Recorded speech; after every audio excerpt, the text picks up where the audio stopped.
మా latest videos కోసం మా ఈ తెలుగు న్యూస్ ఛానల్ సబ్స్క్రైబ్ చేసి గంట సింబల్ యాక్టివేట్ చేసుకోండి.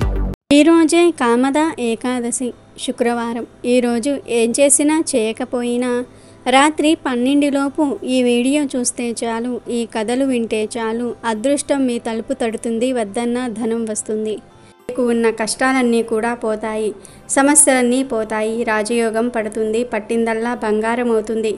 ఈరోజు ఎవరైతే ఈ కథలను వింటారో, ఈ వీడియోను చూస్తారో వారికి ఉండే జన్మజన్మల పాపాలు పోయి కోటి జన్మల పుణ్యం వస్తుంది. ఎంతో అదృష్టం ఉన్న వారే ఈ కథలను వినగలుగుతారు, ఈ వీడియోను చూడగలుగుతారు.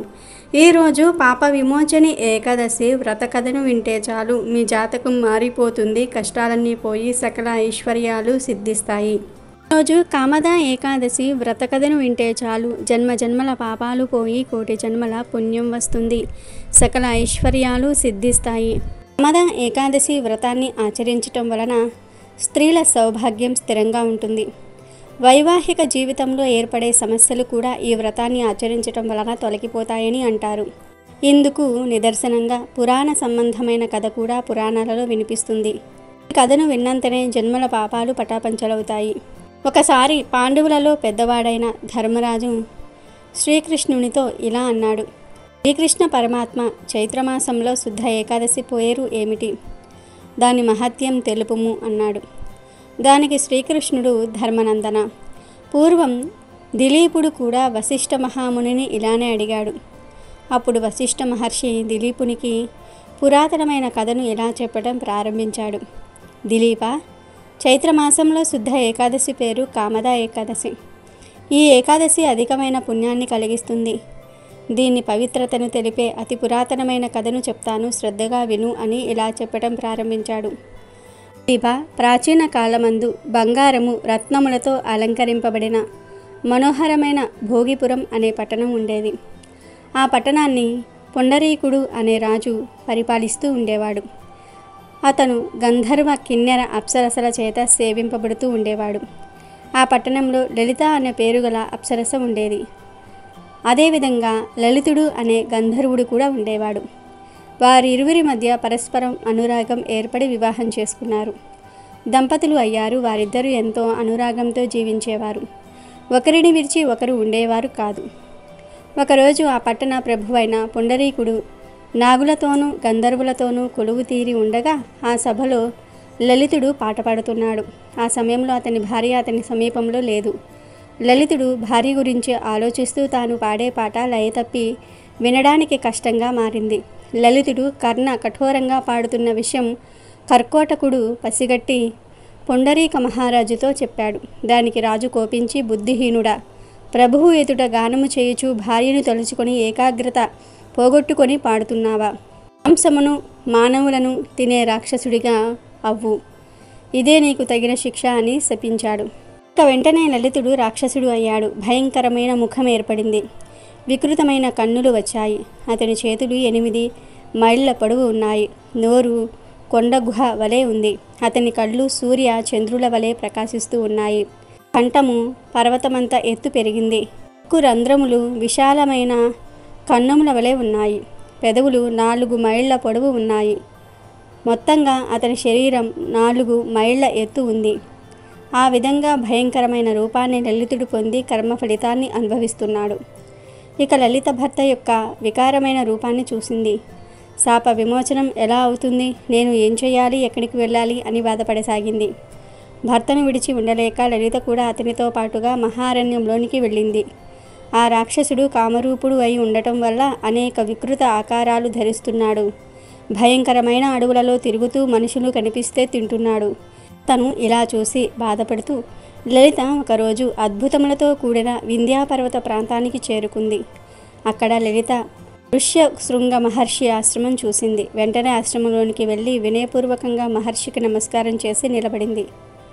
ఋష్యశృంగ మహర్షి లలితను చూసి, తల్లి, నీవు ఎవరు? ఇక్కడికి ఎందుకు వచ్చావు అని అడిగాడు. దానికి లలిత, మునేంద్ర, నేను వీరధన్యుణ్ణు అనే గంధర్వరాజు కుమార్తెను. మా తల్లిదండ్రులు నాకు లలిత అని పేరు పెట్టారు. నా భర్త కోసం నేను ఈ ఆశ్రమానికి వచ్చాను అని జరిగింది వివరించింది. నా భర్త శాపం కారణంగా రాక్షసుడు అయినాడు. మనుషులను తింటున్నాడు. అది నేను చూడలేకపోతున్నాను. నాకు సుఖం అనేది లేదు. కాబట్టి ఈశ్వర్య, నా భర్త యొక్క శాపం పోవడానికి ఏదైనా ఉపాయం చెప్పమని వేడుకుంటుంది. దానికి మహర్షి, లలిత, నీ భర్త మామూలుగా మారుటకు ఒక వ్రతం ఉంది. త్వరలో చైత్రశుద్ధ ఏకాదశి రానున్నది. ఆ రోజు నీవు భక్తి శ్రద్ధలతో కామదా ఏకాదశి వ్రతాన్ని ఆచరించి ఆ పుణ్యాన్ని నీ భర్తకు ఇస్తే మరుక్షణం నీ భర్త మామూలుగా అవుతాడు. రాక్షస శరీరం పోతుంది అన్నాడు. ఆ విధంగా లలిత కామదా ఏకాదశి వ్రతాన్ని భక్తి శ్రద్ధలతో ఆచరించింది. ఈ వ్రత పుణ్య ప్రభావం వలన నా భర్త యొక్క పిశాచతత్వం తొలగిపోవుగాక, రాక్షసత్వం నశించుగాక అంటూ ఆ పుణ్యాన్ని తన భర్తకు ధారదత్తం చేసింది. ఆ విధంగా పుణ్యాన్ని ధారపోసిన వెంటనే తన భర్త మానవుడిగా మారిపోయాడు. అతని పాపాలన్నీ కూడా నశించాయి. పూర్వం వలె అందమైన గంధర్వుడు అయ్యాడు. ఇక వారు ఇరువురు కలిసి సుఖంగా జీవించారని దిలీపునికి వశిష్ఠ మహర్షికి వివరించినట్లుగా శ్రీకృష్ణుడు ధర్మరాజుతో చెప్పాడు. అలాగే ఈరోజు స్వామివారు తన భక్తుడితో పాచికలు ఆడిన కథను వింటే చాలు, వద్దన్న ధనం వస్తుంది, పట్టిందల్లా బంగారం అవుతుంది. పూర్వం భక్తులు తమ తమ ఇష్టదైవాలపై ఎంతగా తమ భక్తిని చాటుకున్నారంటే సాక్షాత్తు దేవుళ్లే స్వయంగా భువికి దిగివచ్చి వారి కోరికల్ని నెరవేర్చేవారు. అలా తన భక్తితో వెంకటేశ్వర స్వామిని మెప్పించిన అపర భక్తుడు బావాజీ. ఆయనతో కలిసి పాచికలు ఆడాడు. తిరుమలలోని మాడ వీధులలోని ప్రధాన గోపురానికి కుడివైపున మఠం ఆ భక్తుడు బావాజీదే. ఆ మఠంపై శ్రీ వెంకటేశ్వరుడు తన భక్తుడు బావాజీతో పాచికలాడుతున్న దృశ్యం ఉంటుంది. ఈ మఠాన్ని హదీరం మఠం అంటారు. కొన్ని వందల ఏళ్ల క్రితం బావాజీ అనే భక్తుడు తీర్థయాత్రలు చేస్తూ ఉత్తరాది నుంచి తిరుమలకు చేరుకున్నాడు. అక్కడ శ్రీ వెంకటేశ్వరుని దివ్యమంగళ విగ్రహాన్ని చూసిన ఆయన మనసు అక్కడే లగ్నమైపోయింది. తోటి యాత్రికులంతా కూడా వెళ్ళిపోయినా ఆయన తిరుమలలోనే ఉండి నిత్యం వెంకటేశ్వర స్వామిని దర్శించుకునేవారు. ఆలయంలో గంటల తరబడి బావాజీ నిలబడి ఉండటం అర్చకులకు కంటగింపుగా మారింది. అలాంటి వ్యక్తి నిరంతరం గుడిలో ఉండడాన్ని అనుమానాస్పదంగా భావించిన అర్చకులు ఆయనను బయటకు గెంటివేశారు. ఇకపై ఆలయంలోనికి రాకూడదంటూ కట్టడి చేశారు. దీంతో తీవ్ర మనస్తాపానికి గురి అయిన ఆయన శ్రీనివాసుని దర్శన భాగ్యం కోసం చిన్న పిల్లవాడిలా విలపించాడు. రాత్రింబవళ్ళు కన్నీరు మున్నీరయ్యాడు. అప్పుడు తనను ఓదార్చేందుకు సాక్షాత్తు శ్రీనివాసుడే దిగిరాక తప్పలేదు. ఒకరోజు వెంకటేశ్వర స్వామి బావాజీ దగ్గరకు వచ్చి, నిన్ను నా సన్నిధికి రానివ్వకపోతే ఏం? నేనే రోజు నీతో సమయం గడిపేందుకు వస్తూ ఉంటానని బావాజీకి అభయమిచ్చాడు. అలా నిత్యం రాత్రిపూట పవలింపు సేవ ముగిసిన తర్వాత ఆలయం ఎదురుగా ఉన్న బావాజీ మఠానికి చేరుకునేవాడు శ్రీనివాసుడు. అక్కడ వారిద్దరూ పొద్దు పొడిచే వరకు కబుర్లతో కాలం గడిపేవారు. కొన్నిసార్లు కాలక్షేపం కోసం పాచికలు ఆడుకునేవారు. అలా సరదాగా గడుపుతున్న తరుణంలో ఓ పరిణామం చోటు చేసుకుంటుంది. అలా ఒకసారి బావాజీతో స్వామివారు పాచికలాడుతూ కాలాన్ని గమనించనే లేదు. సుప్రభాత వేళ సమీపించింది. జగన్నాథునికి మేల్కొల్పు పాడేందుకు అర్చకులు ఆలయాన్ని సమీపించసాగారు. ఆ చప్పుళ్లను విన్న వెంకటేశ్వరుడు వెంటనే బావాజీ దగ్గర నుంచి లేచి అక్కడి నుంచి ఆలయం లోపలికి వెళ్ళిపోయాడు. ఆ హడావుడిలో ఆయన కంఠాభరణం ఒకటి మర్చిపోవటంతో అది బావాజీ మఠంలోనే ఉండిపోయింది. ఆ ఉదయం వెంకటేశ్వర స్వామి వారి మూల విరాట్ను అలంకరిస్తున్న అర్చకులు ఆయన ఒంటి మీద అతి విలువైన కంఠాభరణం మాయమవటం గమనించారు. అదే సమయంలో తన మఠంలో ఉండిపోయిన కంఠాభరణాన్ని తిరిగి ఇచ్చేందుకు బావాజీ ఆలయం లోపలకు ప్రవేశించగా అతని చేతిలో ఉన్న ఆ ఆభరణాన్ని చూడగానే అర్చకులు మరేమీ ఆలోచించకుండా దాన్ని లాక్కొని ఆయనను దొంగగా పరిగణించి దూషిస్తూ స్థానిక నవాబు దగ్గరకు తీసుకుపోయారు.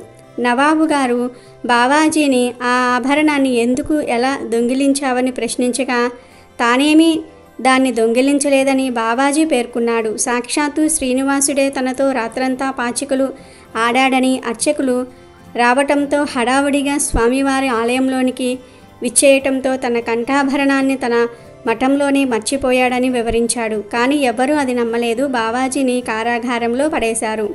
అప్పుడు నవాబు నిజంగానే ఆ శ్రీనివాసుడు ప్రతి రాత్రి నీ కోసం వచ్చిన మాట నిజమే అయితే నీకు ఒక పరీక్షను పెడుతూ ఉన్నాం. ఈ కారాగారం నిండా బండెడు చెరుకు గడలు వేస్తాం. ఉదయం సూర్యుడు పొడిచే వేళకు అవన్నీ పొడి పొడిగా మారిపోవాలి అని బావాజీకి పరీక్ష పెడతాడు.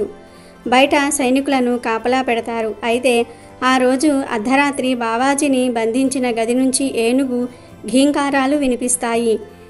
అవేమిటా అని లోపలకు తొంగి చూసిన సైనికుల ఆశ్చర్యానికి అంతు లేకుండా పోతుంది. ఆ గదిలో నామాలు ధరించిన ఒక ఏనుగు బండెడు చెరుకు గడలను సునాయాసనంగా పిప్పి చేయసాగింది.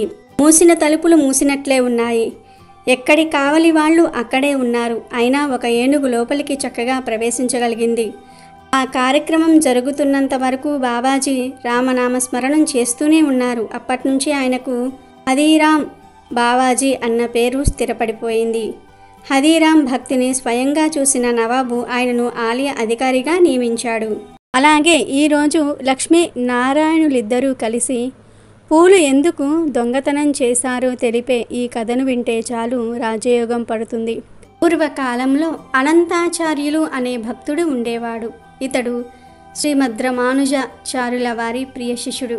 గురువు శ్రీ రామానుజాచార్యుల వారి ఆదేశానుసారం అనంతాచార్యులు భార్యతో సహా తిరుమల చేరి శ్రీనివాసుని సేవిస్తూ కాలం గడపసాగారు. అనంతాచార్యులు తిరుమల దగ్గరలో ఒక పువ్వుల తోటను ఏర్పాటు చేసి రోజు ఆ తోటలోని పుష్పాలతోనే స్వామివారికి పూజ చేసేవారు. శ్రీ లక్ష్మీనారాయణులకు ఆ పూల తోట ఎంతో ప్రాణప్రదమైనది. ఎంతో అద్భుతమైన పూల మొక్కలతో, తీగలతో, రకరకాలైన దివ్య పుష్పాలతో ప్రకృతి సౌందర్యం మొత్తానికి అద్దం పట్టేలా ఉండే ఈ తోటలో విహరించటం శ్రీ మహాలక్ష్మికి అత్యంత ప్రీతికరం. అందుకే లక్ష్మీదేవి ప్రతిరోజు రాత్రి వేళల్లో తన నాథుడు తోడురాగా ఈ వనంలో విహరిస్తూ ఆటపాటలాడుతూ మైమరిచిపోయేది. అనంతాచార్యులు ఎంతో ప్రేమతో ఎన్నో అందమైన పూల మొక్కలను ఎక్కడెక్కడి నుండో తీసుకుని వచ్చి పెంచసాగాడు. రాత్రివేళల్లో జగన్మాత ప్రతి పూల మొక్క చెంత నిలుచుని ఆ పుష్పాల అందాన్ని చూసి మురిసిపోయేది.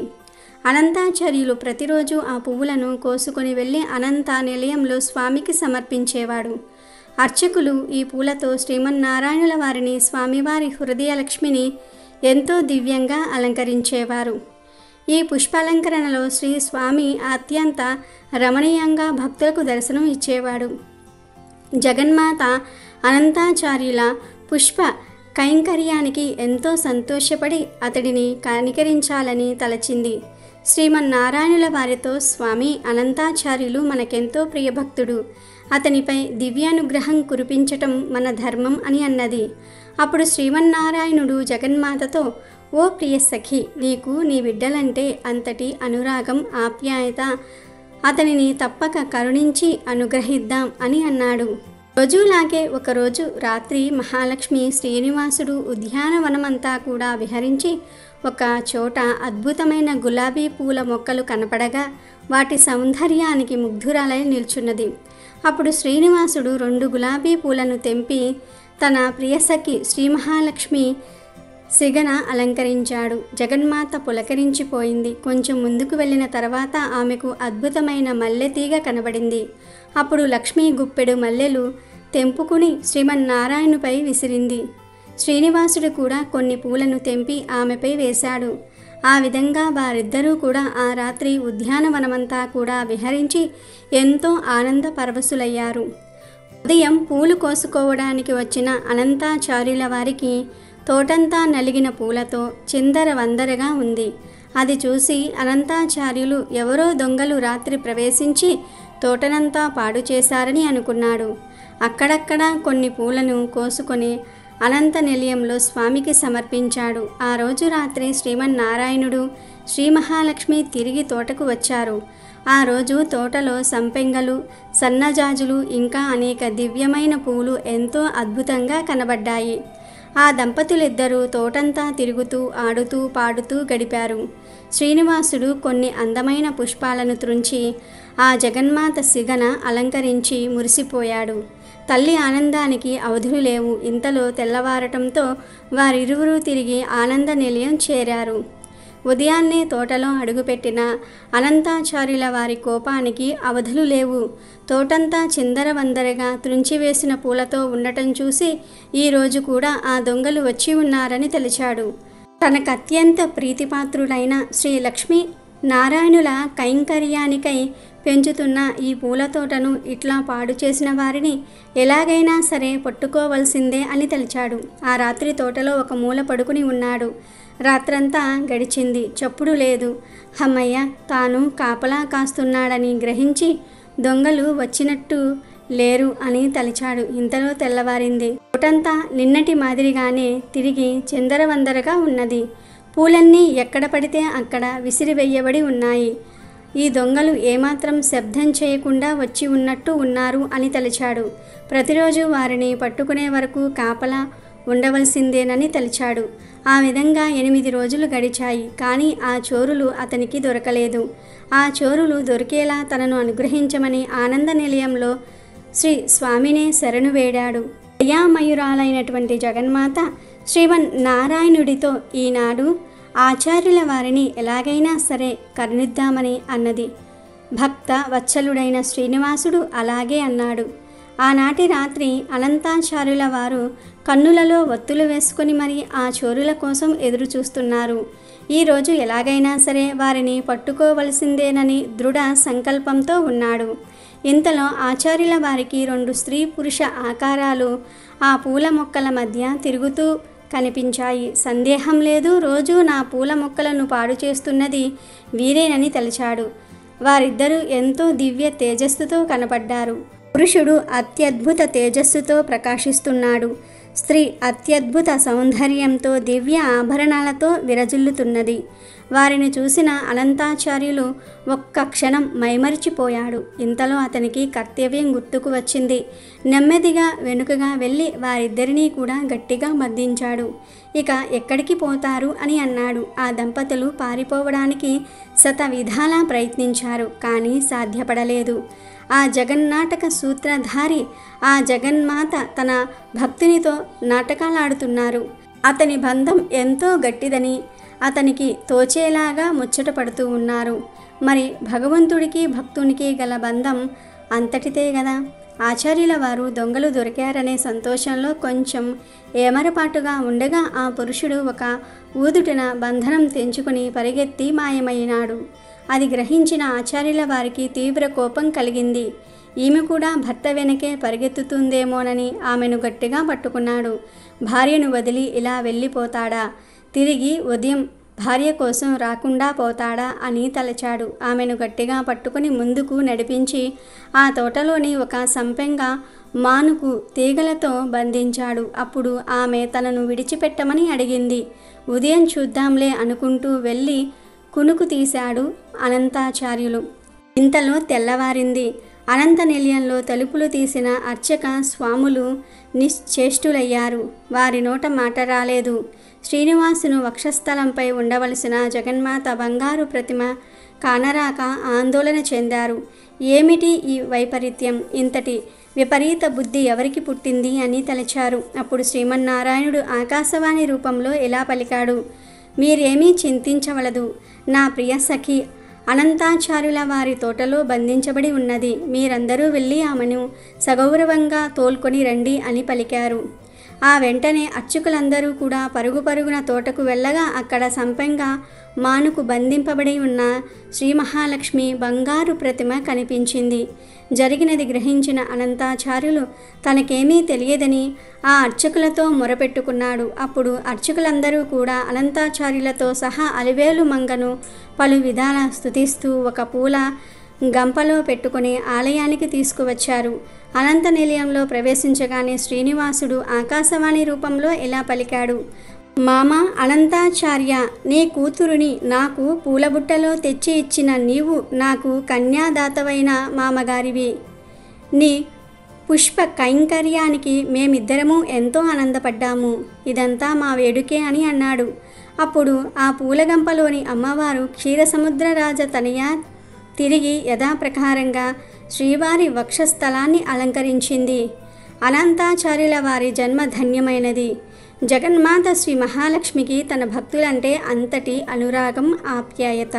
అలాగే ఈ ఏకాదశి రోజు పూజలు ఎక్కువగా చేసేవారికే ఎందుకు కష్టాలు వస్తాయి, పూజలు చేసేవారే ఎందుకు ఎక్కువ దరిద్రాన్ని అనుభవిస్తారో తెలిపే ఈ కథను వింటే చాలు, జీవితంలో ఎప్పుడూ కష్టాలు మీ దరి చేరవు.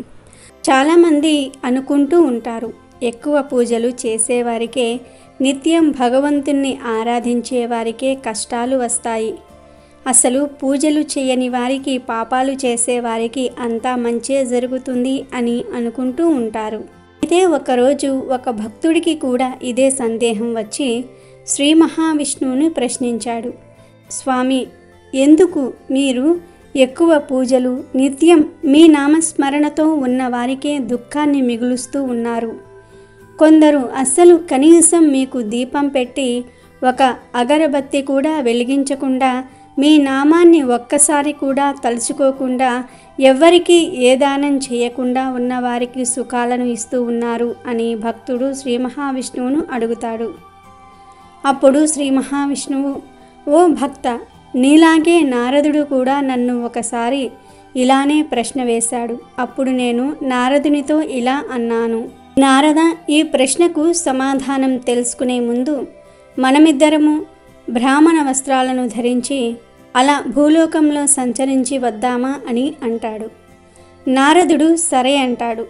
అప్పుడు శ్రీ మహావిష్ణువు నారద మహర్షుల వారు బ్రాహ్మణ వస్త్రాలు ధరించి భూలోకంలో సంచరిస్తూ ఉంటారు.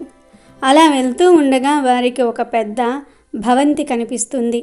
వారు అక్కడికి వెళ్ళి ఇంట్లో ఎవరైనా ఉంటే, మాకు బాగా ఆకలిగా ఉంది, తినడానికి ఏమైనా ఇస్తారా అని అడుగుతారు. అప్పుడు ఆ ఇంటి యజమాని అయినటువంటి సేటు బయటకు వచ్చి ఏంటి అని అడుగుతాడు. దానికి ఆ ఇద్దరు బ్రాహ్మణులు, మాకు బాగా ఆకలిగా ఉంది, తినడానికి ఏమైనా ఇవ్వగలరా అని అడుగుతారు.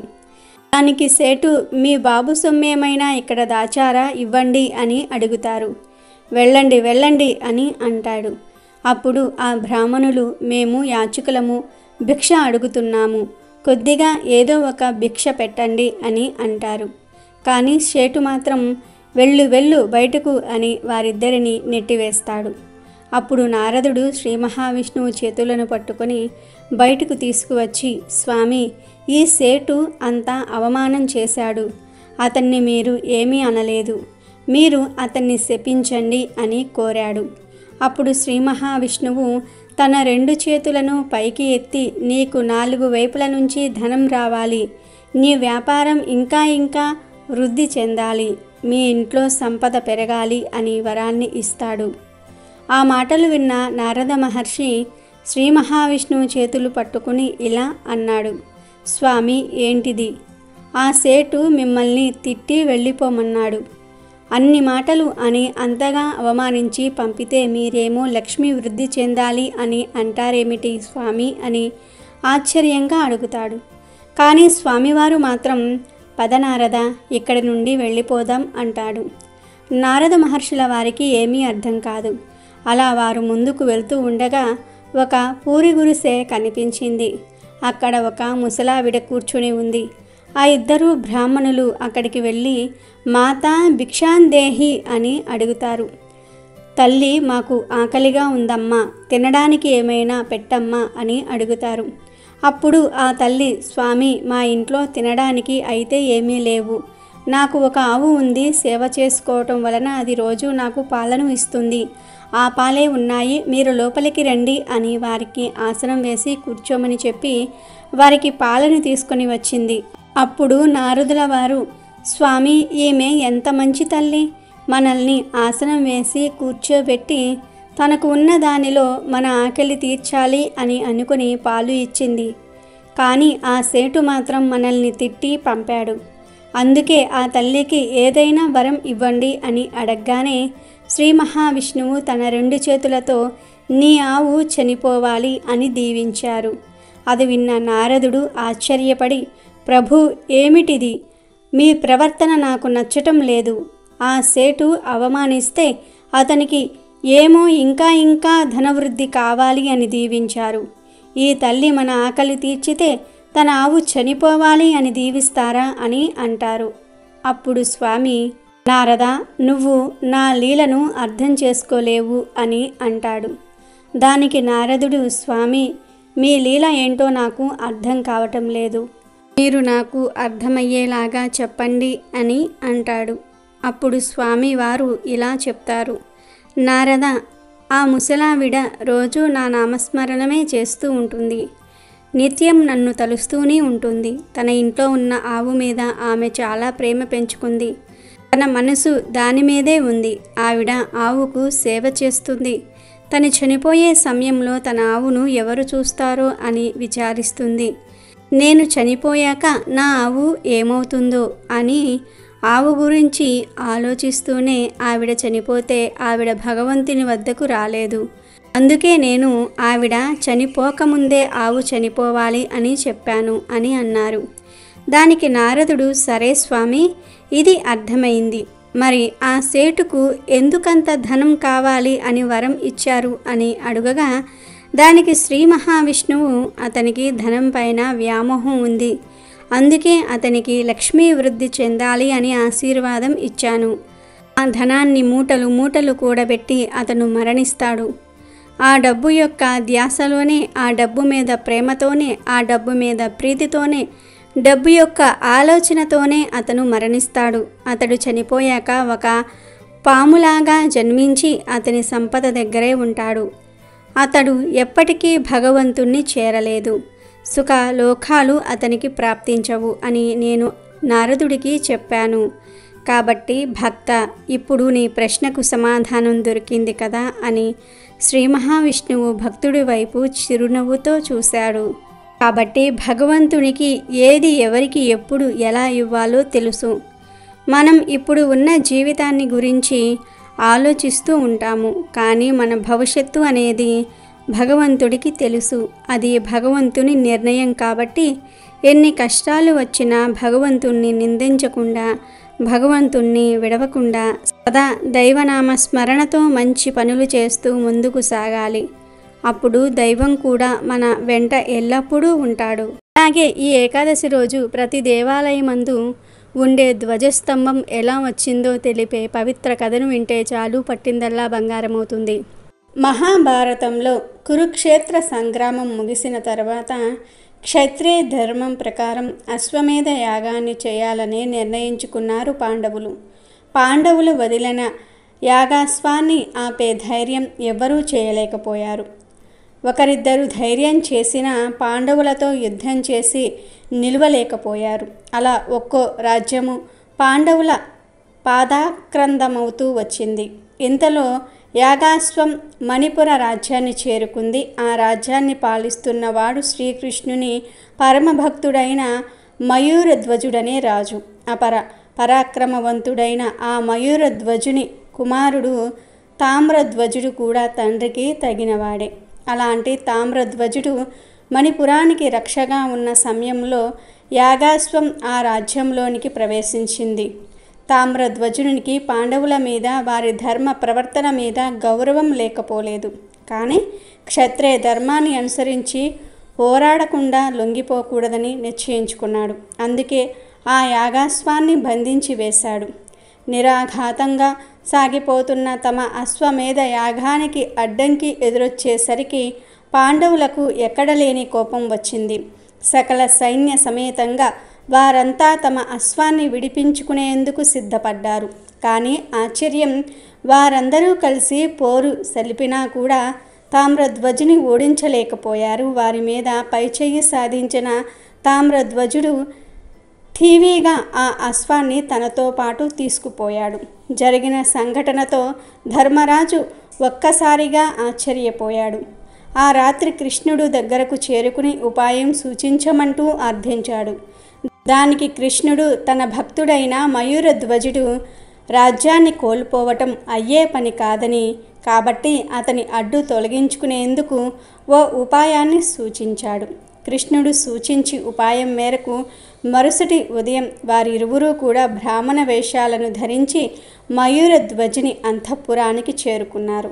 తన కళ్ళ ఎదురుగా ఉన్న విప్రులిద్దరినీ కూడా చూసిన మయూరధ్వజుడు సంతోషంగా వారిని ఆహ్వానించి క్షేమ సమాచారాలను తెలుసుకోగోరారు.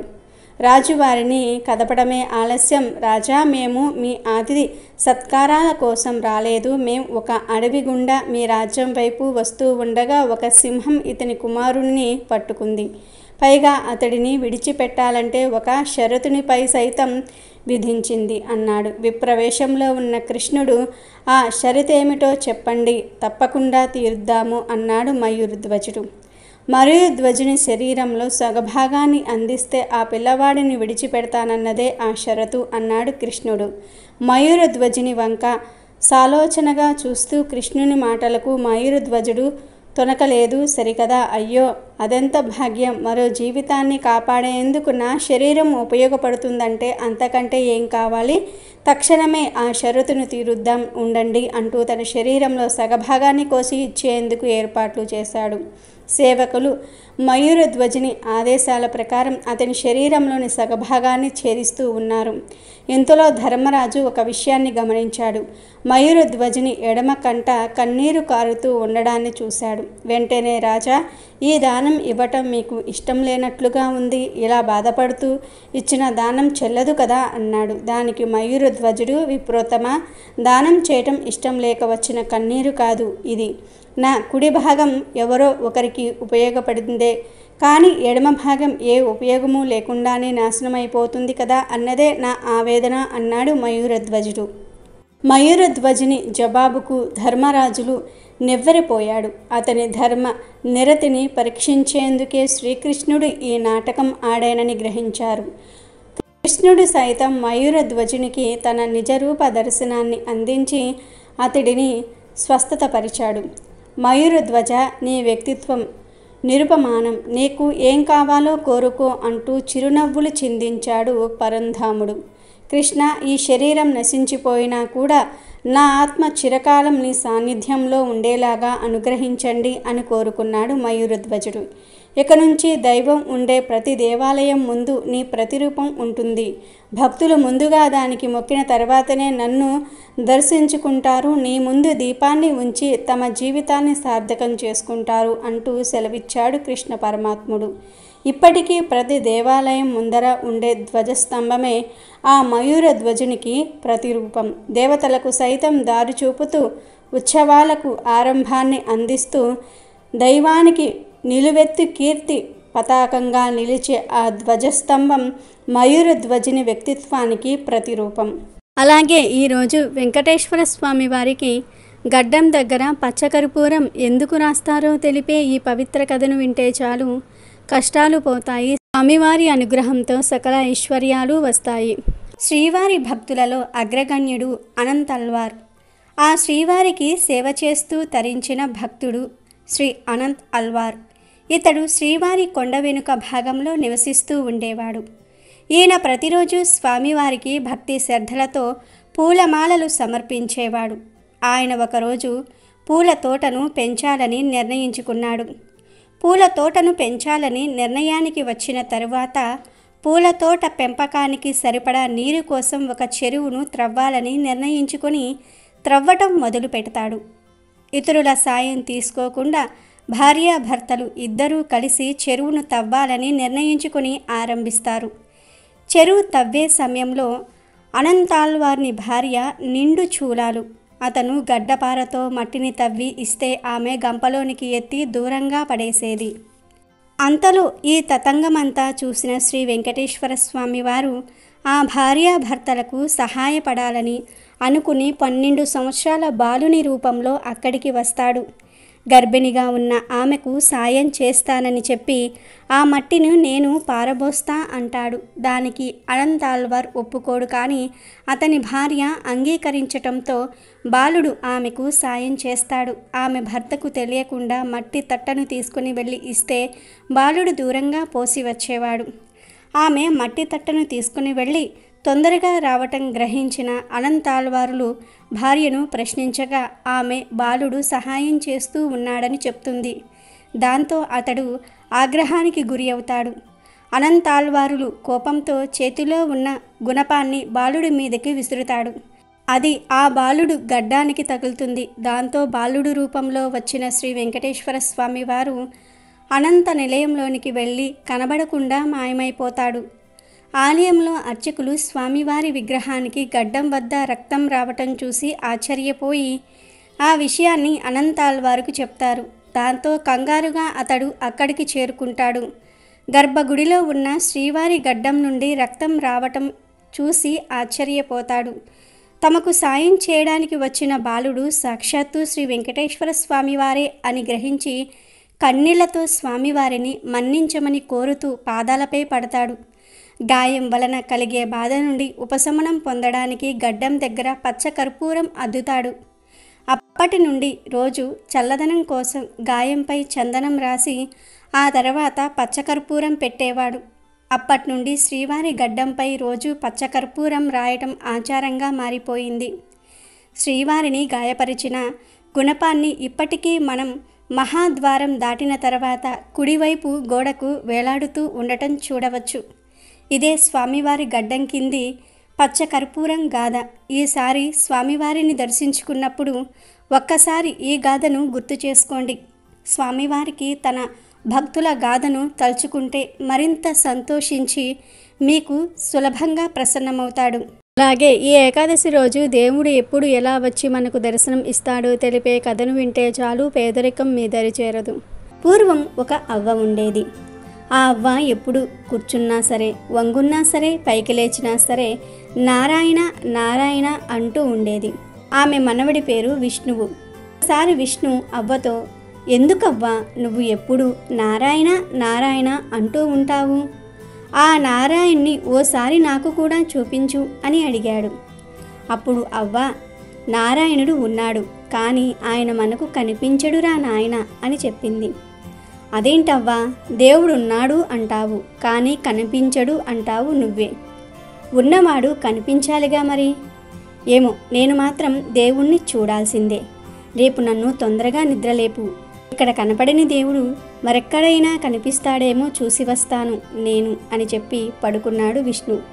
మరుసటి రోజు ప్రొద్దున్నే అవ్వ విష్ణువును లేపగానే వాడు లేచి దేవుణ్ణి వెతుక్కుంటూ నిజంగానే అడవిలోనికి బయలుదేరాడు. నడిచి నడిచి కొంతకాలానికి అడవిని దాటి ఒక రాజ్యం చేరుకున్నాడు. అక్కడి రాజుగారింటికి వెళ్ళి, రాజాగారు, నేను నారాయణ దగ్గరకు వెళ్తున్నాను. మీకేదైనా సమస్య ఉంటే నాతో చెప్పండి, దానికి పరిష్కారం కనుగొని వస్తాను నేను అన్నాడు. ఆ పట్టలకు రాజుగారు, చూడు బాబు, నేను చాలా సంవత్సరాల క్రితమే ఒక చెరువును తవ్వించాను. నీటితో నిండి 10 మందికి ఉపయోగపడాల్సిన ఆ చెరువు ప్రతి సంవత్సరము తెగిపోయి నిరుపయోగం అయిపోతున్నది. ఎన్నిసార్లు మరమ్మతులు చేయించినా ఫలితం లేకుండా పోతున్నది. ఎందుకలా అవుతుందో అర్థం కావటం లేదు. అదేం చేస్తే బాగుపడుతుందో నారాయణ్ణి అడిగి తెలుసుకురా అని చెప్పాడు. సరే అని విష్ణు ముందుకు సాగిపోయాడు. అలా వెళ్తున్న విష్ణువుకు దారిలో ఒక పెద్ద పాము కనపడింది. బాబు, నువ్వు నారాయణుడి దగ్గరకు వెళ్తున్నావని తెలిసింది. చాలా కాలం నుండి నా తల మీద ఒక పుండు ఉన్నది. అది ఎంతకీ నయం అవ్వటం లేదు. అది బాగవ్వాలంటే ఏం చేయాలో కాస్త కనుక్కుని రావా అని విష్ణువును అడిగింది. ఓ సర్లే, దాందేముంది, తప్పకుండా కనుక్కుని వస్తాను అని ముందుకు సాగాడు విష్ణు. అలా చాలా దూరం నడిచిన తర్వాత విశ్రాంతి తీసుకుందామనుకుని విష్ణు ఒక చెట్టు కింద ఆగాడు. అది మామిడికాయ చెట్టు. ఆ చెట్టు నిండా నోరూరించే మామిడి పళ్ళు ఉన్నాయి. ఒక పండు తిందాం అనుకుని విష్ణు ఒక పండును కోసి రుచి చూశాడు. కానీ ఆ పండు చేదుగా ఉన్నది. మరో పండును కోసి చూస్తే అది కూడా చేదే. ఏమిటిది, మామిడి పండ్లు చేదుగా ఉంటాయా అని పైకి గట్టిగా అన్నాడు విష్ణు. అప్పుడు ఆ మామిడి చెట్టు విష్ణుతో ఇలా మాట్లాడింది. చూడు బాబు, నువ్వు నారాయణ స్వామి దగ్గరకు వెళ్తున్నావని తెలిసింది. నాకు సాయం చేసి పెట్టు. ప్రతి సంవత్సరము నేను చాలా కాయలు కాస్తాను, కానీ నా పండ్లన్నీ చేదుగా ఉంటాయని ఎవ్వరూ వాటిని ఇష్టపడటం లేదు. ఏం చేస్తే నా బాధ తీరుతుందో ఆ స్వామిని కాస్త అడిగిరా బాబు అన్నది ఆ చెట్టు. సరే, అలాగే అడుగుతాను అని విష్ణు ముందుకు సాగాడు. ఇంకొంత ముందుకు పోయాక అతనికి విరగబూసిన మల్లె చెట్టు ఒకటి కనిపించింది. ఎంత అందంగా ఉన్నది ఈ మల్లె చెట్టు అని దాని దగ్గరకు వెళ్ళాడు విష్ణు. అంతలో ఆ మల్లె చెట్టు ఇలా అన్నది. బాబు, నేను ఇన్ని పూలు పూస్తాను కదా, ఎవ్వరూ నా పూల కోసం రావటమే లేదు. ఈ ఒంటరితనాన్ని భరించలేకపోతున్నాను. నువ్వు నారాయణుని దగ్గరకు వెళ్తున్నట్లు ఉన్నావు. ఏం చేస్తే నా ఈ బాధ దూరమవుతుందో కాస్త ఆ నారాయణ్ణి అడిగి కనుక్కొని రావా అని అంది ఆ చెట్టు. ఆ మల్లె చెట్టు చెప్పింది. విష్ణు అందుకు ఒప్పుకొని ముందుకు నడిచాడు. ఆ తర్వాత అతను నారాయణ నారాయణ అనుకుంటూ ముందుకు సాగాడు. ఎంతో అలసిపోయాడు, కానీ తన ప్రయత్నాన్ని మాత్రం వదలటం లేదు, వెనుకడుగు వెయ్యటం లేదు. అలా పోతున్న విష్ణువుకు ఒకనాడు ఒక ముసలి ఆయన కనిపించాడు. ఆ తాత విష్ణువును దగ్గరకు పిలిచి, బాబు, నాకు చాలా దాహం వేస్తోంది, త్రాగడానికి కొన్ని నీళ్లు తెచ్చి ఇవ్వు నాయనా అని అడిగాడు. సరే అని విష్ణువు నీళ్ల కోసం వెతికాడు. దగ్గరలోనే ఒక చిన్న నీళ్ల గుంత కనిపించింది అతనికి. కానీ నీళ్లను తీసుకెళ్లేందుకు పాత్రేమీ లేదు. కొంచెం ఆలోచించిన పిదపట విష్ణు తన కండువాను ఆ నీళ్ళల్లో తడిపి తాత దగ్గరకు తీసుకుని వెళ్ళి, తాత, దీన్ని పిండు, నీళ్లు వస్తాయి అని చెప్పాడు. విష్ణు తెలివితేటలను మెచ్చుకున్న తాత, మనవడా, నువ్వెవరు, ఎక్కడి నుండి వస్తూ ఉన్నావు అని అడిగాడు. నారాయణ్ణి చూసేందుకు అన్నాడు విష్ణు. నారాయణ్ణి చూడాలని ఎందుకు అనుకుంటున్నావు అని అడిగాడు ఆ తాత. మా అవ్వ ఎప్పుడూ నారాయణ నారాయణ అంటూ ఉంటుంది, కానీ ఆమెకు ఎన్నడూ ఆ నారాయణుడు కనిపించలేదు. నేనైనా ఆవిడ కోరిక తీరుద్దామనుకుంటున్నాను. ఆ నారాయణుడి కోసం వెతుక్కుంటూ పోతూ ఉన్నాను అని చెప్పాడు విష్ణు.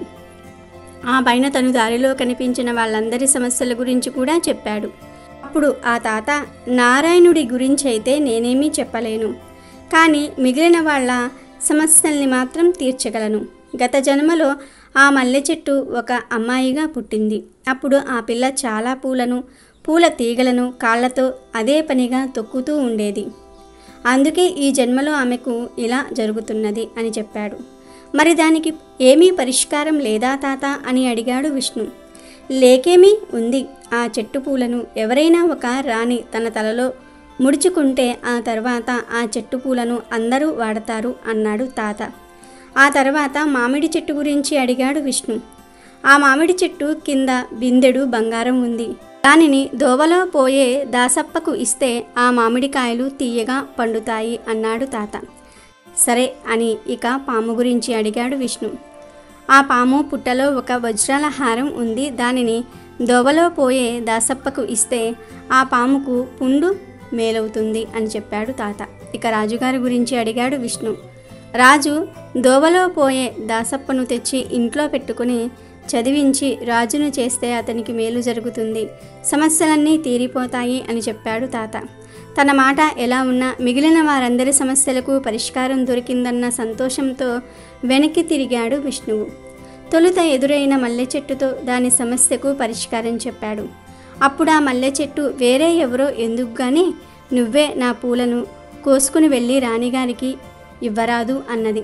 సరేనని కొన్ని పూలను కోసుకుని ముందుకు పోతూ ఆ తర్వాత ఎదురైన మామిడి చెట్టుతో దాని సమస్య ఎలా తీరగలదో చెప్పాడు విష్ణువు. అప్పుడు ఆ మామిడి చెట్టు, వేరే ఎవరున్నారు ఇక్కడ, నువ్వే తీసుకో ఆ బిందెడు బంగారాన్ని అన్నది. సరేనని బంగారం తీసుకొని ముందుకు సాగాడు విష్ణు. ఆ తర్వాత ఎదురైన పాముకు కూడా పరిష్కారం చెప్పాడు. ఆ పాము తన పుట్టలో పడి ఉన్న రత్నాల హారాన్ని తెచ్చి విష్ణువుకే ఇచ్చింది. చివరకు రాజును కలిసి అతని సమస్యకు పరిష్కారం చెప్పాడు విష్ణువు. ఎవరినో తెచ్చి ఇంట్లో పెట్టుకునేదెందుకు, నువ్వే ఉండు అని రాజుగారు విష్ణువుకు అర్ధరాజ్యాన్నిచ్చి విష్ణువును అవ్వను తనతో పాటే ఉంచుకున్నారు. అంతలోనే విష్ణువుకు తను నారాయణ్ణి కలుసుకోలేదని గుర్తుకు వచ్చింది. తన మతిమరుపుకు బాధపడుతున్న విష్ణువుతో అవ్వ ఇలా అన్నది. దేవుడు ఏ రూపంలోనైనా ఉంటాడు, ఎక్కడైనా ఉంటాడు విష్ణు. కష్టాల్లో ఉన్నవారికి సహాయం చేస్తే ఆ దేవుడు మనల్ని చల్లగా చూస్తాడు, కనికరిస్తాడు. నువ్వు నారాయణ్ణి చూడలేదని బాధపడవలసిన అవసరం లేదు. నీకు కనిపించిన ఆ ముసలాయన ఎవరనుకుంటున్నావు, ఇంకా అర్థం కాలేదా? ఆ నారాయణుడే అని అవ్వ విష్ణువుతో చెప్పింది. కాబట్టి ఆ దేవుడు ఎప్పుడు ఏ రూపంలో వచ్చి మన కష్టాలు తీర్చే మార్గాన్ని చూపిస్తాడో ఎవ్వరికీ తెలియదు. కానీ మనస్ఫూర్తిగా దృఢ సంకల్పంతో దేవుడి కోసం ఎదురు చూస్తే ఖచ్చితంగా దేవుడు మనకు దర్శనం ఇస్తాడు, కష్టాల నుండి బయటపడే మార్గాన్ని కూడా చూపుతాడు అనే విషయాన్ని ఈ కథ ద్వారా అందరూ గ్రహించాలి. ఈ ఏకాదశి పర్వదినాన లక్ష్మీ నారాయణులు సీతారాములుగా ఎందుకు పుట్టారు, ఒక కోతి చేత ఎందుకు కలుపబడ్డారు అనే విషయాన్ని తెలిపే పురాణ కథను వింటే సకల ఐశ్వర్యాలు సిద్ధిస్తాయి. పూర్వకాలంలో నారదుడు ఒకసారి హిమాలయ పర్వతాలలోని మానస సరోవరం దగ్గర పర్ణశాల నిర్మించుకొని భీకరమైన తపస్సు చేస్తూ ఉన్నాడు. అప్పుడు నారదుడి తపస్సు వలన తన పదవి ఎక్కడ పోతుందో అని భయపడిన ఇంద్రుడు నారదుని తపస్సు భంగం చేయమని తన అప్సరసలను పంపించాడు. అప్సరసలు నారదుని సమీపించి వీణుల విందుగా గానం చేశారు, కనుల పండుగగా నాట్యం చేశారు. కానీ నారద మహర్షి చలించలేదు. చివరి అస్త్రంగా అప్సరసలు అంగాంగ ప్రదర్శనం చేశారు. నారదుడు శివశివ అనుకుంటూ కళ్ళు మూసుకొని తపస్సు ప్రారంభించాడు. అప్సరసలందరూ కూడా దేవేంద్రుని వద్దకు పోయి నారదుని తపస్సు భంగము చేయలేకపోయామని విన్నవించి సిగ్గుతో తలలు వంచుకున్నారు. నారదుడు ఆ తపస్సు తన ఇంద్ర పదవి కోసం చేయటం లేదు, కేవలం పరమేశ్వరుని అనుగ్రహం కోసమే చేస్తున్నాడని తెలుసుకున్న దేవేంద్రుడు కూడా శాంతించాడు. అప్సరసల వయ్యారాలకు లొంగక ఇంద్రియ నిగ్రహము పాటించినందుకు నారదుడు తనను తానే అభినందించుకున్నాడు. లోలోన సంతోషించాడు. క్రమంగా ఆ సంతోషము గర్వంగా మారింది. అప్సరసలకు లొంగలేదు కాబట్టి మాయను జయించినట్లే అని తీర్మానించుకున్నాడు. ఇలా ఉండగా ఒక రోజున నారదుడు సత్యలోకానికి వెళ్ళి బ్రహ్మదేవుడితో తను తపస్సు చేసిన విధానము, అప్సరసలను జయించిన విధానము వివరించి, తండ్రి ఇదే కదా మాయ, ఆ మాయను నేను జయించగలిగాను అన్నాడు. ఆ మాటలు విన్న పరమేష్టి నవ్వి ఊరుకున్నాడు. తరువాత నారదుడు కైలాసానికి వెళ్ళి శివుడికి నమస్కరించి, దేవదేవ, శివమాయను జయించటం వల్ల నేను ధన్యుణ్ణైనాను అన్నాడు. ఆ మాటలు విన్న ఈశ్వరుడు, నారద, శివమాయ అంటే ఏమిటో పూర్తిగా నాకే తెలియదు. దాన్ని జయించానంటున్నావు, ఎందుకైనా మంచిది జాగ్రత్తగా ఉండు అన్నాడు. తర్వాత నారదుడు వైకుంఠం చేరి విష్ణువుకు నమస్కరించి తాను చేసిన తపస్సు గురించి తెలిపి, తాను శివమాయను జయించాను, శివమాయ విష్ణుమాయ కూడా నన్నేమీ చేయలేదు అన్నాడు. మాటలను విన్న విష్ణుమూర్తి, నారద, త్రిమూర్తులకు మించిన శక్తి ఇంకొకటి ఉన్నది, అదే పరమశక్తి, మహామాయ. దానిని గురించి తెలియని వారు విష్ణుమాయ శివమాయ అనుకుంటారు. కానీ మహామాయ త్రిమూర్తులను కూడా బద్ధులను చేస్తుంది. మాయకు అతీతుడైన వారెవ్వరూ లేరు, కాబట్టి నువ్వు మాత్రం జాగ్రత్తగా ఉండు అన్నాడు. ఆ మాటలు విన్న నారదుడు సరే అని తల ఊపి భూలోకానికి బయలుదేరాడు. భూలోకంలో కళ్యాణపురము అనే ఒక పట్టణం ఉన్నది. అది సస్యశ్యామలమై ఉన్నది. ఆ రాజ్యాన్ని పాలించే మహారాజుకు యుక్త వయసురాలైన కుమార్తె ఉన్నది. ఆ కుమార్తెకు వివాహం చేద్దామని నిశ్చయించి దేశ నలుమూలలా చాటింపు వేయించాడు ఆ మహారాజు. రాజభవనంతో పాటు కళ్యాణపురమంతా అందంగా అలంకరించారు. అంత కోలాహలంగా ఉన్నది. ఆ రాజ్యానికి బయలుదేరాడు నారదుడు. రాజభవనానికి వచ్చాడు. మహర్షిని చూడగానే రాజు ఆద్యపాద్యాదులు ఇచ్చి స్వాగతం పలికాడు. సుఖాసీనుడైనాడు నారదుడు. మహర్షిని ఘనంగా సత్కరించాడు మహారాజు. చెలికత్తెలు రాకుమార్తెను తోల్కొని వచ్చారు. రాజహంసలా వచ్చిన రాకుమారి అతి వయ్యారంగా నమస్కరించింది. నిండు యవ్వనంతో ఉన్న రాకుమారి అపురూప సౌందర్య రాశి. ఆమెను చూడగానే నారదుని మనస్సు పరిపరి విధాల పోయింది. ఆమె పేరు రమాదేవి. ఆమె అందచందాలకు ముగ్ధుడైన మహర్షి, రాజా, మీకు అభ్యంతరం లేకపోతే మీ కుమార్తెను నేను వివాహం చేసుకుంటాను అన్నాడు. ఆ మాటలు విన్న రాజు, మునీంద్ర, అంతకన్నా నాకు అదృష్టం ఇంకేదైనా ఉంటుందా? నీ కోరిక తప్పక మన్నించాలి. కానీ నా కుమార్తె శ్రీహరిని తప్ప మరెవ్వరినీ కూడా వివాహం చేసుకోను అంటుంది. అంతా భగవతేచ్ఛ. రేపే కదా స్వయంవరం, మీరు కూడా స్వయంవరానికి విచ్చేయండి అన్నాడు. నారదుడు సంతోషంగా సరే అన్నాడు. వెంటనే నారదుడు అక్కడి నుండి వైకుంఠానికి బయలుదేరాడు. వైకుంఠంలో శ్రీమన్నారాయణుడు శేషపాన్పుపై శయనించి ఉన్నాడు. నారదుడు వైకుంఠం చేరి శ్రీహరిని చూసి, మహాప్రభో, సుఖాలు భోగాలు అనుభవించటంలో నీకు మించిన వాడు ఈ జగత్తులో మరెవ్వరూ లేరు. నేను సన్యాసిని, ఏకాకిని. స్వామి, కలత్ర సుఖము స్వర్గసుఖము కన్నా కూడా మిన్న అంటారు. భూలోకంలో కళ్యాణపురాధీశునుడు తన కుమార్తెకు స్వయంవరం ప్రకటించాడు. ఆమె అందాల రాశి, అపరంజి బొమ్మ. నేను ఆమెను వివాహమాడాలనుకుంటున్నాను. కానీ ఆమె శ్రీహరిని తప్ప మరెవ్వరినీ వివాహమాడను అంటున్నది. కాబట్టి ఓ జగన్నాథ, ఈ హరిరూపము నాకు ప్రసాదించి నన్ను ఒక ఇంటివాణ్ణి చెయ్యి, పుణ్యం కట్టుకో అంటూ అనేక విధాలా ప్రార్థించాడు. ఆ మాటలు విన్న విష్ణుమూర్తి, నారద, వివాహము అంటే ఒక స్త్రీని కట్టుకుని ఆమెతో కాపురం చేయటమే కదా. మాయలో పడ్డవాడు ఆ మాయ నుండి బయటపడే మార్గమున్నది, కానీ సంసారంలో పడ్డవాడికి దానిలో నుంచి బయటపడే మార్గమే లేదు. సారము లేనిది సంసారము అని పండితులు చెప్తూ ఉన్నారు. సంసారివై మాయలో పడితే నిన్ను రక్షించేవారెవరు? ఒక్కసారి ఆలోచించు అన్నాడు. ఆ మాటలకు కోపించిన నారదుడు, స్వామి, వివాహం చేసుకున్నంత మాత్రం చేతనే మాయలో పడిపోతానా? శివమాయ విష్ణుమాయలను జయించిన వాణ్ణి. ఇప్పటి వరకు నిన్ను ఏమీ అడగలేదు, ఈ ఒకటి అడుగుతున్నాను, నీ హరిరూపాన్ని నాకు ప్రసాదించు అన్నాడు. తదాస్తు అన్నాడు శ్రీహరి. అలా ఆ రోజు గడిచిపోయింది. మరునాడు భూలోకంలో కళ్యాణపురం పెళ్లి సందడితో కోలాహలంగా ఉంది. దేశ విదేశాల నుండి రాజులు, మహారాజులు, రారాజులు లెక్కలేనంత మంది స్వయంవరం మండపానికి విచ్చేశారు. వారందరూ రతనాల హారాలు ధరించారు, వజ్రాలు పొదిగిన కిరీటాలు ధరించారు.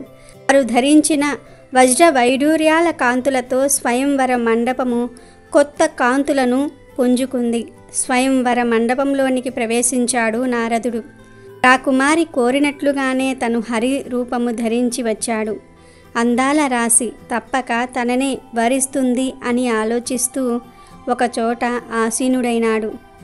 రాజకుమారి వరమాలను చేత ధరించి అన్వేషణలో బయలుదేరింది. ఆమెతో పాటు చెలికెత్తలు ముందు నడుస్తూ అక్కడ ఆసీనులైన రాజుల వివరాలు చెప్తూ ఉన్నారు. రాజకుమారి మౌనంగా ముందుకు సాగింది.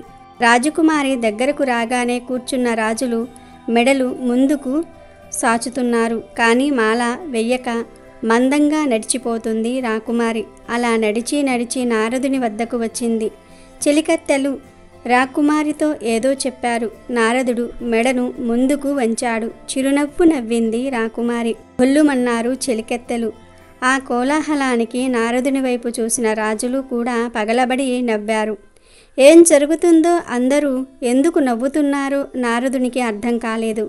అలా రాజకుమారి నారదుడి మెడలో మాల వేయకుండానే ముందుకు సాగిపోయింది.